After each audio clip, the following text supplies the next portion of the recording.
Free fire নামটা হয়তো অনেক ছোট, কিন্তু চিত্রগুলো অনেক বড়। যারা একসাথে গেম খেলতাম আজ তারা শুধু ফ্রেন্ড লিস্টে আছে। হারার হিসাব নয়, ফ্রি ফায়ার আমাকে শিখিয়েছে টিম মানে বিশ্বাস, আর বিশ্বাস মানেই শক্তি। ফ্রি ফায়ার খেলার সময় বুঝেছি সবচেয়ে বড় লড়াইটা নিজের সাথেই।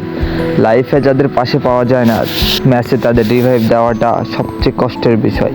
ম্যাচ হারলে সমস্যা নাই, কিন্তু বন্ধু হারালে সত্যি মনটা ভেঙে যায়। ফ্রি ফায়ার শুধু গেম নয়, এটা আমাদের প্রতিদিনের চাপ, স্ট্রেস, দুঃখ ভুলে দেওয়ার একটা জায়গা। গেম একটা ভুল শট মাফ হয়, কিন্তু জীবন একটা ভুল মানুষ নয়। অনেক দিন হলো স্কোয়াডে আগের সেই হাসিটা নেই। সবাই ব্যস্ত হয়ে গেছে, শুধু স্মৃতিগুলো পড়ে আছে। হেডশট লাগে স্কিলে, আর বন্ধুত্ব লাগে হৃদয়ে। কিন্তু দেখো, গেমটা আগের মতোই রয়ে গেছে, কিন্তু আমাদের মধ্যে পার্থক্য হয়ে গেছে। আজ আর কেউ ডাকে না, চল একসাথে র্যাঙ্ক পুশ করি। ফ্রেন্ড লিস্ট ভরা, কিন্তু মনটা ফাঁকা। লবিতে সবাই অনলাইন ছিল, তবুও খেলতে হলো একাই। মনে হলো গেম না, জীবনের ট্রেনিং চলছে। আগে স্কোয়াড মানে ছিল হাসি, এখন স্কোয়াড মানে শুধু লাস্ট অনলাইন লেখা।